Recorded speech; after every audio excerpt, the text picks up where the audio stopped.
Hi friends, welcome to Nisha vibes. ഇന്നലെ ഈ വൻപയർ പുഴുക്കിൻ്റെ റെസിപ്പി ഇട്ടില്ലായിരുന്നു.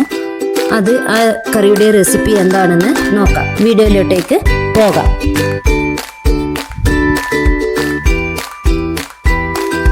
അതിനായി ഞാൻ 1.5 ഗ്ലാസ് വൻപയർ എടുത്ത് വെള്ളത്തിൽ കുതിർത്ത് വെച്ചിട്ട് ഒരു നനഞ്ഞ തുണിയിൽ കെട്ടിവെച്ചു.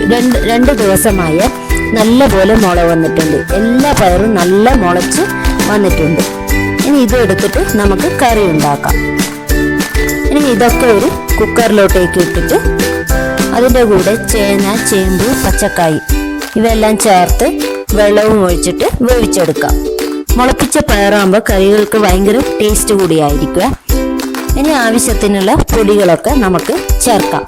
മുളക് പൊടിയും കുറച്ച് മഞ്ഞൾപ്പൊടിയും ആവശ്യത്തിന് ഉപ്പും കുരുമുളക് പൊടിയും കൂടി ചേർക്കാം.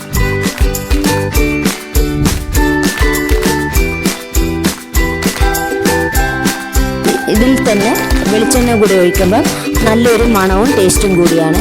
ഇനി ആവശ്യത്തിന് കറിവേപ്പിലയും കൂടി ഇട്ടിട്ട് ഒന്ന് നമുക്ക് വേവിച്ചെടുക്കാം. ഒരു 2 വിസിൽ വന്നാൽ മതിയാകും.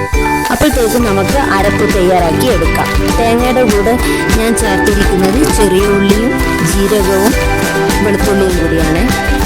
അങ്ങനെ തേങ്ങ അരച്ച ഈ അരപ്പ് നമുക്ക് വൻപയറിലോട്ടേക്ക് ഒഴിക്കാം. അപ്പോഴത്തേക്കും നമ്മൾക്ക് കടുക് പൊട്ടിക്കാൻ വേണ്ടിയിട്ട് ഒരു പാനിൽ കുറച്ച് വെളിച്ചെണ്ണയും 2 ടീസ്പൂൺ കടുകും പിന്നെ കുറച്ച് തേങ്ങയും. തേങ്ങ വറുത്തിട്ടാൽ ഭയങ്കര ടേസ്റ്റാണ്. അതും വെളിച്ചെണ്ണയിൽ വറുത്തിടുമ്പോൾ കുറച്ചുകൂടി ടേസ്റ്റ് ഉണ്ടാകും. തേങ്ങയും കൂടി നല്ല മൂപ്പിച്ചെടുക്കുക. അതിനുശേഷം ഒരു 5-6 ചെറിയ ഉള്ളിയും കുറച്ച് മഞ്ഞൾപ്പൊടിയും ചേർത്തിട്ട് നല്ലപോലെ ഒന്ന് മൂപ്പിച്ചെടുക്കാം. പിന്നെ കുറച്ച് വറ്റൽമുളകും കരിവേപ്പിലയും കൂടി ചേർത്ത് നല്ലപോലെ മൂപ്പിച്ചെടുത്തതിന് ശേഷം ഈ വേവിച്ചു വെച്ചിരിക്കുന്ന വൻപയർ അതിലോട്ടേക്ക് ഒഴിക്കാം.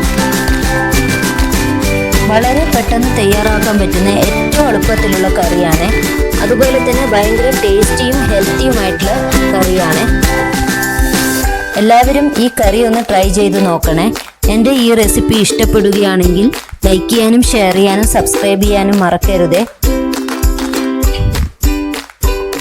ഇനി അടുത്ത നല്ല റെസിപ്പിയുമായി വരുന്നത്